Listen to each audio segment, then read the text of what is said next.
యేసుక్రీస్తు ప్రభువారు శిష్యులతో ఆయన మరణానికి ముందుగా, ఆయన మరణ సమయము ఆసన్నమైనటువంటి సమయంలో శిష్యులతో యోహాను సువార్త 14:27 ఆయన మాట్లాడుతున్నటువంటి మాటలను మనం ఇక్కడ జ్ఞాపకం చేసుకొనవచ్చు.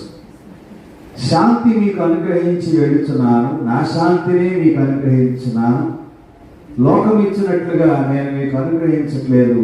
మీ హృదయమును కలవరపడనీయకుడి, వెరవనీయకుడి.